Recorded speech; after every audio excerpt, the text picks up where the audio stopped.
नमस्कार दोस्तों, story audio book Mumbai channel में आपका स्वागत है। अगर आपको यह कहानी पसंद आती है तो चैनल को सब्सक्राइब करें। तो चलिए शुरू करते हैं। पेंट हाउस में अब तक आप लोगों ने पढ़ा कि अनाया पेंटिंग में कुछ कमी बताती है। इतना बोलकर वह पास पड़े हुए काफी यूनिक तरह का ब्रश उठाती है, जो खास करके कैलीग्राफी लिखने के लिए इस्तेमाल होता है। अनाया हर्षवर्धन के पास जाते हुए ब्रश उसकी ओर बढ़ाकर बोली, इस तस्वीर को भले ही जज्बात दिए हो, लेकिन इस पर मोहर हम दोनों के नाम की लगेगी। हर्षवर्धन समझ गया कि उसकी बीवी कहना क्या चाहती है। वह तुरंत ब्रश उठाता है और उस पेंटिंग के कोने में काफी यूनिक तरह की स्पेस रखी गई थी, उसे पर कैलीग्राफी में ही अपनी सिग्नेचर कर देता है। उसकी सिग्नेचर देखकर अनाया की आंखें बड़ी बड़ी हो जाती है। वह हर्षवर्धन की ओर देखकर बोले, यह कैलीग्राफी बहुत साफ है, मैंने इसे पहले भी देखा है। यह तो लीजेंडरी महान कैलीग्राफी मास्टर वी.आर. की कैलीग्राफी है, जिन्हें लोग छुपा हुआ खजाने के नाम से जानते हैं, या फिर किंग ऑफ टैलेंट के नाम से भी पहचानते हैं, जिनका नाम वी.आर. है, जिन्हें पेंटिंग्स, म्यूजिक से कई सारे टैलेंट में महारत हासिल की है। उनकी कोई भी चीज बहुत ज्यादा कीमती होती है। अनाया बस अविश्वास से हर्षवर्धन को ही दिखती है। उसे विश्वास नहीं हो रहा था कि सच में हर्षवर्धन ही वह लीजेंडरी इंसान है, क्योंकि दुनिया में ऐसी अफवाह थी कि वी.आर. एक 60 या 70 साल का बुढ़ा इंसान है, जिसने पूरी जिंदगी अलग अलग चीज सीखने में और उसमें महारत हासिल करने में ही बिता दी। आज तक उसका कोई भी शिष्य नहीं रहा, या फिर किसी ने भी उसकी लिक्सी नहीं ली, क्योंकि वह तकरीबन हर चीज में परफेक्ट है, और कोई भी ऐसा नहीं है जो उनकी हर कला को एक साथ अपना सके। अनाया अविश्वास से अपनी आंखें बड़ी करके अपने मुंह पर हाथ रख लेती है। वही अपनी बीवी की ऐसी हरकत देखकर हर्षवर्धन को हंसी आ गई। वह हंसते हुए उसके पास गया और उसकी कमर में अपनी बाहें डालते हुए उसके होठों पर किस करके बोला, मैं तुमसे तो कम ही टैलेंटेड हूँ, तुम पर तो खुदा की मेहर है, जो तस्वीर हो या इंसान किसी में भी जान डाल सकती है। इतना बोलकर वह प्यार से उसके लाल होती को चूम लेता है और इमोशनल और डिप नजरों से अनाया की आंखों में देखता है। अनाया भी थोड़ी देर तो उसमें खोई रहती है, लेकिन फिर उसे हर्षवर्धन की आंखों की तपिश बर्दाश्त नहीं होती, तो इधर उधर देखने लगती है। हर्षवर्धन उसे अपनी बाहों में खींचते हुए बोला, अब बताओ, अब क्या करना है? अब तो यह तस्वीर मेरी हुई। अनाया कुछ नहीं बोलती, बस मुस्कुराकर उस तस्वीर के पास गई और उसी के पास पड़ा हुआ दूसरा यूनिक तरह का ब्रश उठाती है। हर्षवर्धन उसे देखकर थोड़ा कंफ्यूजन से पूछता है, यह कैसा ब्रश है? मैंने इतने साल कैलीग्राफी की है, लेकिन आज तक नहीं देखा। अनाया मुस्कुराकर बोली, यह मेरी स्पेशलाइजेशन है। इतना बोलकर वह पास में बड़ी पेंट वाली ट्रे में से आसमानी रंग की ब्लू इंक लेती है और अनाया उस इंक से कैलीग्राफी में अपनी सिग्नेचर करती है। वही फेमस पेंटर नाबी की सिग्नेचर, लेकिन इस बार उसके स्ट्रोक कुछ अलग थे। हर्षवर्धन उन दोनों सिग्नेचर को देखता है, जो एक दूसरे को कंप्लीट कर रही थी, क्योंकि अनाया ने हर्षवर्धन की हुई कैलीग्राफी को पूरा करते हुए काफी यूनिक सिग्नेचर की थी। अब वह सिग्नेचर दिखने में एक सिंबल लग रहा था। वो दिखने में दो अलग रंग से बनाया हुआ खूबसूरत कैलीग्राफी वर्क नजर आ रहा था। हर्षवर्धन उसे देखते हुए मुस्कुराकर बोला, मुझे नहीं पता था, मेरी बीवी में कैलीग्राफी टैलेंट भी है। अनाया उसकी ओर देखकर मुस्कुराकर बोली, अब तक मेरे हस्बैंड को मेरे बारे में बहुत कुछ नहीं पता है। हर्षवर्धन गौर से उस कैलीग्राफी को देखता है और मुस्कुराकर बोला, यह तो तितली की डिजाइन है। यह सुनकर अनाया चौंक कर हर्ष की ओर देखती है, तो हर्षवर्धन मुस्कुराकर बोला, तो मेरा अंदाजा सही है, मेरी क्यूट सी बीवी ही फेमस कैलीग्राफी क्वीन तितली है। यह सुनकर अनाया खिलखिलाकर हंसने लगी, क्योंकि यह सच था। अनाया ने कैलीग्राफी की दुनिया में भी अपना नाम बनाया था।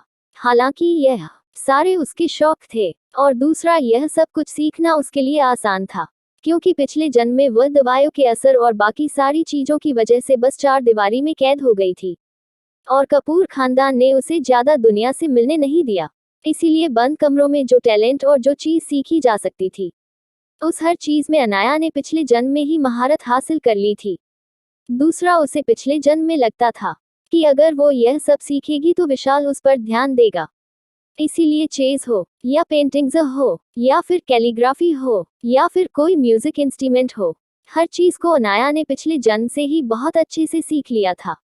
और कह सकते हैं कि 2 जन्म जीने की वजह से उन सभी चीजों में काफी छोटी उम्र में महारत हासिल कर ली थी। ऊपर से उसका एक्स्ट्राऑर्डिनरी जीन्स डीएनए जो उसकी मोम ने खुद डिजाइन किया था। अनाया के पास genetic photo memory blood line थी। उसकी बॉडी हर चीज को बहुत जल्दी अडॉप्ट कर लेती थी। वह कोई चीज हो या फिर फिजिकल मूवमेंट हो, जो मार्शल आर्ट सीखने में लोगों को सालों गुजर जाते थे, उस तकनीक और उस फॉर्म को अनाया कुछ ही वक्त में सीख लेती थी। कह सकते हैं वह गॉड गिफ्टेड थी, या फिर उसकी मॉम ने उसे ऐसा बनाया था। वह हमें आगे चलकर पता चलेगा। चलिए हम कहानी में आगे बढ़ते हैं। हर्षवर्धन गौर से पेंटिंग को देखते हुए अनाया को देखकर बोला, सच में तुमने आज मुझे खुश कर दिया बीवी। इसे मैं हर रोज देखूंगा, ताकि मुझे पता चले कि मेरी बीवी मुझसे कितना प्यार करती है। अनाया खिलखिलाकर मुस्कुराते हुए बोली, अभी भी इसकी फ्रेम बना बाकी है। वैसे भी जिस कैनवास पर यह बना है, वह काफी केयर के यह ज्यादा वक्त ऑक्सीजन की प्रेजेंस में नहीं रह सकता, वरना यह तस्वीर जल्दी खराब हो जाएगी। यह सुनकर हर्षवर्धन को भी याद आता है कि अनाया ने क्या कहा था। वह 200 साल पुराने कैनवास पर बना था, और यह एक लीजेंडरी आर्टिफैक्ट था। शायद अगर किसी म्यूजियम या एंटीक लवर को पता चल गया, तो वह इन्हें मुंह मांगी कीमत पर खरीदने की भी कोशिश करेंगे। हर्षवर्धन मुस्कुराकर बोला, तुम इसकी चिंता मत करो, अभी इसे हमारे साथ ले लो, मैं इसे प्रिजर्व करने की अच्छी सी तैयारी करवा दूंगा। अनाया को भी पता था कि उसका हस्बैंड इसमें बहुत अच्छा है।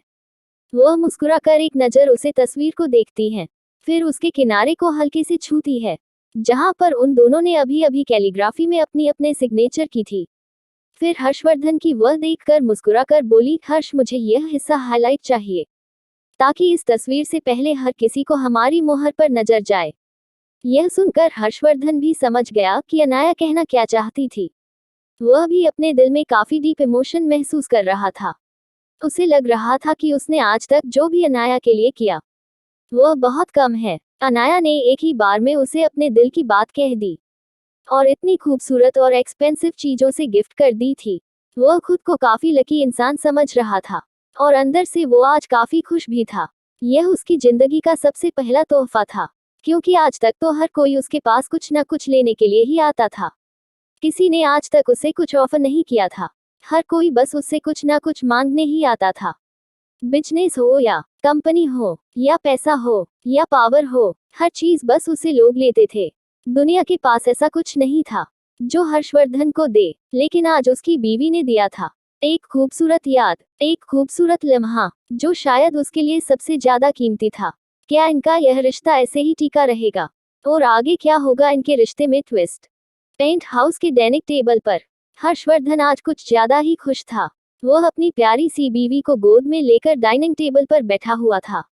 वहां पर वह तीनों रोबोट खड़े थे और उन्हें खाना सर्व कर रहे थे। जब से हर्षवर्धन को पता चला था कि यह लोग इंसान नहीं, बस एक रोबोट थे, तब से हर्षवर्धन की सारी झिझक चली गई थी। उसे अपने घर की तरह खुद को स्पेशल स्पेस, खास जगह देने की जरूरत नहीं थी। वह प्यार से अनाया को खाना खिला रहा था। अनाया भी बीच बीच में उसे खिला रही थी। वह दोनों बहुत अच्छा क्वालिटी टाइम बिता रही थे, इस बात से बिल्कुल अनजान कि उनकी और एक मुसीबत बढ़ रही है। तभी हर्षवर्धन का फोन बजता है, और सामने उसका सेक्रेटरी रजत था। रजत गंभीर आवाज में बोला, वह बॉस है, एक प्रॉब्लम हो गई है। उन लोगों ने अपना मुंह नहीं खोला, या फिर कह सकते हैं उन्हें कुछ पता ही नहीं है। यह सुनकर हर्षवर्धन मुठिया करते हुए बोला, ठीक है हम आ रहे हैं। इतना बोलकर वह फोन रख देता है, और अनाया की ओर देखकर बोला, चलो बेबी कुछ थ्रिल करके आते हैं। अनाया भी समझ गई कि जरूर कुछ गड़बड़ है, वरना हर्षवर्धन इस तरह से बात नहीं करता। वह और अनाया तैयार हुए और हेलीकॉप्टर की ओर बढ़ गए, क्योंकि वह लोग चोपर से जाने वाले थे। जाने से पहले हर्षवर्धन ने उस पेंटिंग को भी अपने साथ रख लिया। यह देखकर अनाया उसे घूरते हुए बोली, तुम उसे बाद में भी ले जा सकते हो। हर्षवर्धन किसी बच्चे की तरह बोला, बिल्कुल नहीं, अब मुझसे इंतजार नहीं हो रहा, मैं इसे हर रोज देखना चाहता हूँ। अनाया ज्यादा कुछ नहीं कहती, क्योंकि उसे पता था कि कभी कभार प्यार के मामले में उसका पति बच्चा बन जाता था, और वह उससे भी ज्यादा अनमय हरकतें करता था, जैसे वह कोई टीनेजर हो। और उसकी यह हरकतें नाया को पसंद थी। वह दोनों चोपर में बैठे, और चोपर जाकर सीधे ही हर्षवर्धन के प्राइवेट विला पर उतरा। हर्षवर्धन जैसे ही नीचे उतरा, अनाया उसके पास खड़ी होते हुए बोली, हम तो कहीं और जा रहे थे। उद्धरण चिन्ह। हर्षवर्धन मुस्कुराकर उसका सिर सहलाकर बोला, तुम चलो तो सही। इतना बोलकर वह सामने ही खड़ी कार में उसे ले जाता है और वह दोनों ही कार में बैठकर वहां से निकल गए। अनाया इस एरिया को जानती थी। यह हर्षवर्धन का ब्लू हिल वाला इलाका था। लेकिन थोड़ी ही देर में कार किसी अनजान सड़कों पर दौड़ने लगी। दरअसल कार हर्षवर्धन के विला के पीछे वाले जंगल के एरिया में जा रही थी।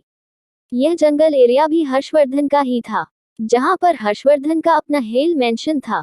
जैसे ही वह लोग वहां पहुंचे, आसपास का एटमॉस्फेयर देखकर अनाया को थोड़ा आश्चर्य हुआ। एक पल के लिए तो उसने हर्षवर्धन का हाथ टाइट से पकड़ लिया। हर्षवर्धन अपनी बीवी का ऐसा रिएक्शन देखकर नामे सिर हिलाकर बोला, बीवी चलो तुम। वैसे भी इतनी छोटी सी चीज को देखकर तुम चौंक क्यों रही हो? तुमने तो इससे भी बड़े बड़े काम किए हैं। अनाया भी गहरी सांस लेकर उसके पीछे चली जाती है। अनाया आसपास की हर चीज को स्कैन कर रही थी। उसने देखा कि यहाँ तो पूरा एक मिलिट्री बेस की तरह एरिया है। हर तरफ हाईली ट्रेन गार्ड खड़े हैं और यह गार्ड कोई छोटे मोटे गार्ड नहीं थे।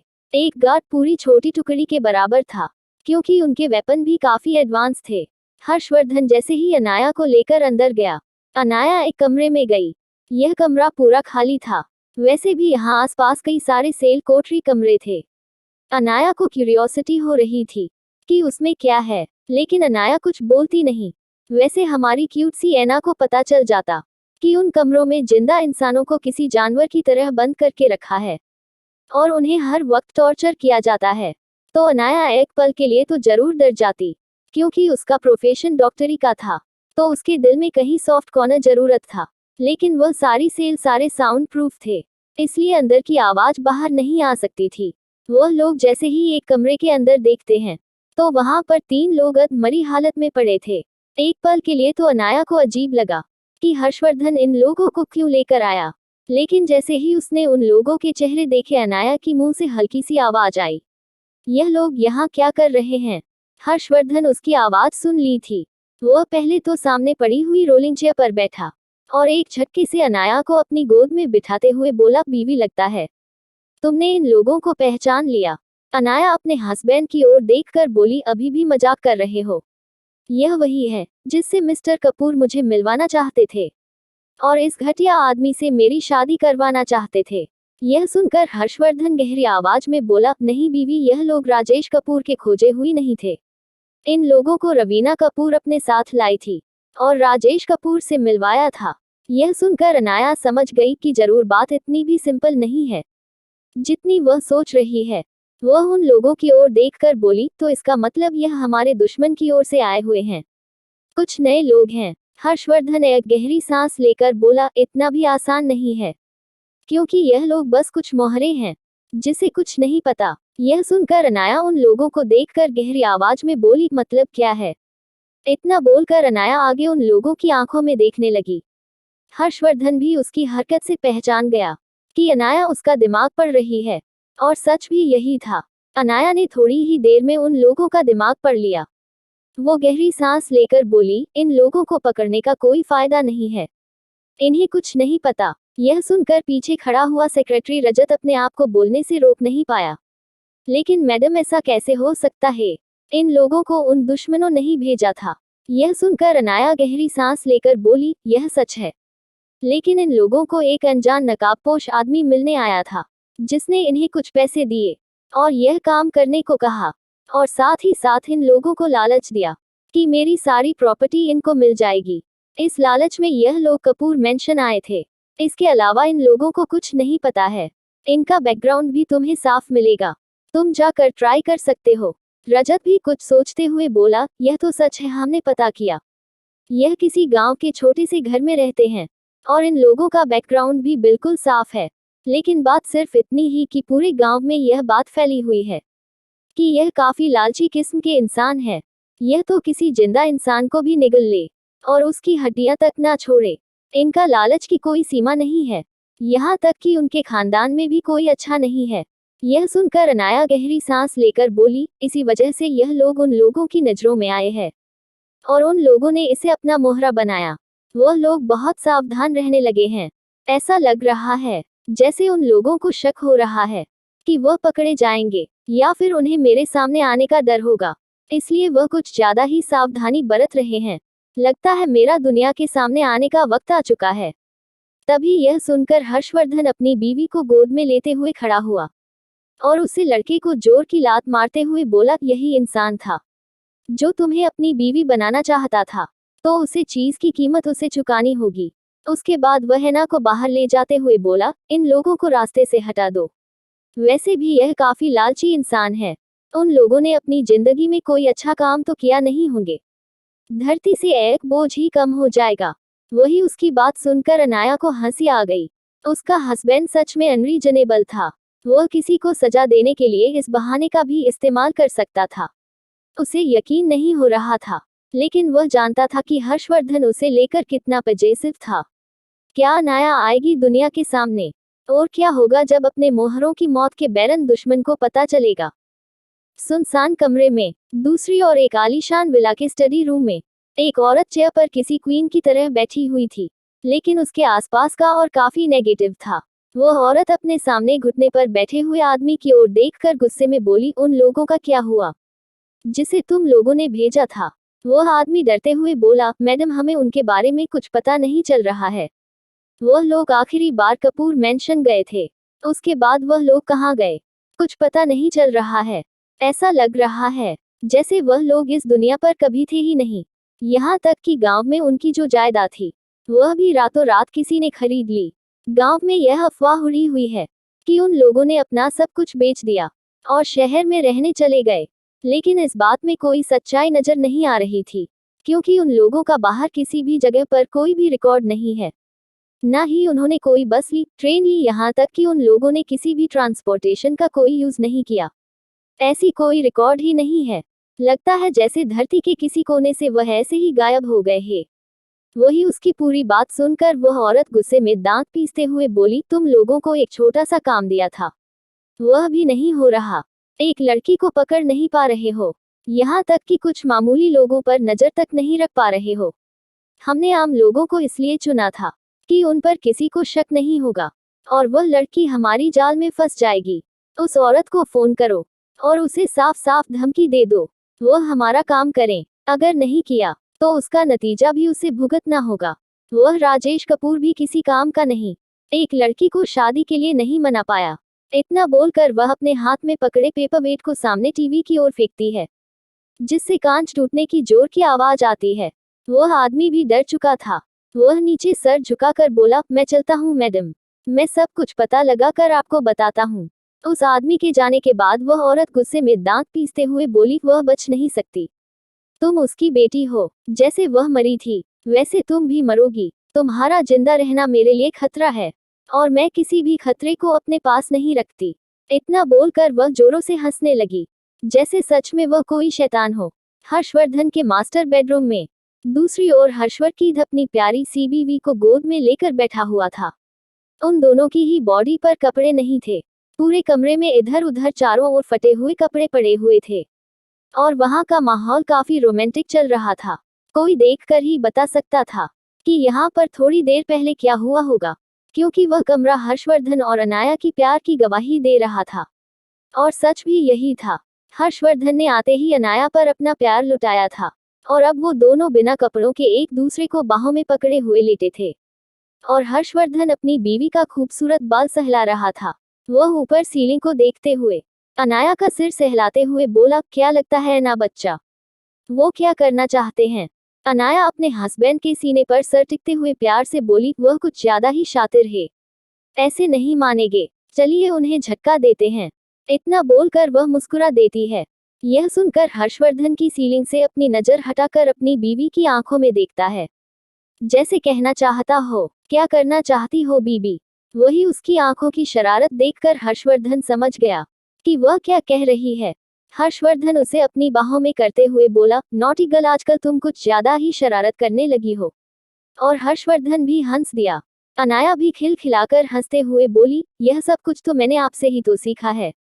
इतना बोलकर वह हल्का सा ऊपर हुई और उसके होठों पर किस कर दिया। उसके हटाने से उसकी ऊपर पड़ी हुई सफेद पतली सी चादर भी हट गई, जिससे उसके उभार हर्षवर्धन के सामने आ गए, जिसे महसूस कर हर्षवर्धन के अंदर की गर्मी वापस बढ़ने लगी। वह एक झटके से अनाया के ऊपर आते हुए डिप आवाज में बोला, बीवी कितनी बार कहा है मुझे एक सताया मत करो, इसका खामियाजा तुम्हें ही भुगताना होगा। तुम समझ क्यों नहीं रही हो? तुम्हारा यह शरीर मुझे पागल कर देता है। और वैसे भी मैं कोई कॉलेज बॉय नहीं हूँ। मैं एक मैच्योर मैन हूँ। और हम जैसे लोग अपनी मनपसंद लड़की को देखकर खुद पर काबू नहीं कर पाते। इतना बोलकर वह उसके उभार पर किस करने लगा और उसकी गर्दन पर काटने लगा। उसकी यह हरकत अनाया के अंदर एक बेचैनी सी कर गई और उसके पूरे रोंगटे खड़े हो गए और वो मौन करने लगी। वह जानती थी कि हर्षवर्धन वापस एक्साइटेड हो चुका था, लेकिन वह उसे रोकना चाहती थी। लेकिन उसे पता था कि उसका हस्बैंड कितने वक्त से खुद को कंट्रोल करके रखा हुआ है। उन दोनों को जब भी मौका मिलता था तब वह दोनों एक दूसरे पर अपना प्यार लुटाते थे। उन दोनों की रात ऐसे ही खुशनुमा बीती। कपूर मैंशन में दूसरी ओर कपूर मैंशन की हालत बिल्कुल उलट थी। अगली सुबह कपूर मैंशन में एक न्यूज़ किसी बम की तरह फटी है। पूरे देश में एक ब्रेकिंग न्यूज़ फैल चुकी थी और खास करके मुंबई शहर में, क्योंकि यहाँ पर कपूर खानदान का काफी नाम था। और यह न्यूज़ थी जानी मानी एक्ट्रेस जानवी कपूर के बारे में। दरअसल सुबह सुबह या फिर कह सकते हैं आधी रात को कुछ लोगों ने यह न्यूज़ पब्लिश कर दी कि जानवी कपूर हकीकत में राजेश कपूर और रवीना कपूर की असली बेटी है। राजेश कपूर ने गीता कपूर को धोखा दिया। शादी से पहले ही उसके अफेयर रवीना कपूर से चल रहा था और वह उनकी नाजायज औलाद है, क्योंकि लीगल तरीके से कभी उनकी शादी नहीं हुई थी। उनकी पहली शादी गीता कपूर के साथ ही हुई थी। यह न्यूज़ जंगल में लगी आग की तरह हर जगह फैल चुकी थी। यहाँ तक कि कुछ लोगों ने इसे हटाने की कोशिश की थी, लेकिन यह हट भी नहीं रही थी। और इसी वजह से कपूर खानदान के होल में हर कोई पागल सा हो रहा था। जहाँ पर राजेश कपूर गुस्से में हर चीज तोड़फोड़ कर रहा था, वही रवीना कपूर उसे समझाने की कोशिश कर रही थी। राजेश कपूर एक टेबल को लात मारते हुए गुस्से में बोला, यह अच्छा नहीं हुआ। किसने यह न्यूज़ बाहर फैलाई? फिर वह रवीना कपूर का गला पकड़ते हुए बोला, जरूर इसमें तुम्हारा ही हाथ होगा, क्योंकि इस बारे में सिर्फ तुम ही जानती थी कि जानवी हम दोनों की बेटी है, क्योंकि इसके अलावा किसी को यह बात पता नहीं थी।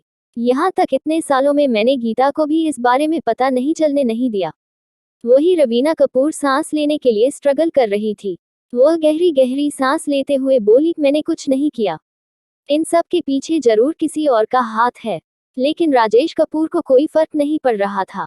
वह उसे जमीन पर पटकते हुए गुस्से में बोला, यह सही नहीं हुआ। मेरे सालों की मेहनत बर्बाद हो गई। तभी जानवी कपूर, जिसे इस बारे में कुछ पता नहीं था, वह आवाज सुनकर सीढ़ियों से नीचे आते हुए गुस्से में बोली, क्या कर रहे हो डैड?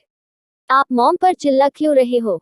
आप जानते भी हैं पूरे घर में आपकी आवाज गूंज रही है, और आप क्यों मॉम पर इस तरह से हाथ उठा रहे हो? अगर आपको गुस्सा आ रहा है तो उसे अनाया पर उतारिए। उसकी वजह से ही हमारी जिंदगी में सब कुछ बर्बाद हो रहा है, और आप सारा गुस्सा मॉम पर उतार रहे हैं। वही उसकी बात सुनकर राजेश कपूर गुस्से में उसकी और देखते हुए बोला, तुम भी अपनी माँ की तरह घटिया हो। एक बार में तुम दोनों की दिमाग में कोई बात आती ही नहीं। क्यों राजेश कपूर इतना परेशान क्यों है? और क्या कोई ऐसा राज है जो अब तक बाहर नहीं आया है? और क्या अनजान दुश्मन चलेगा कोई नई चाल? अगर आपको अगला एपिसोड चाहिए तो लाइक करें, कमेंट करें और चैनल को सब्सक्राइब करें।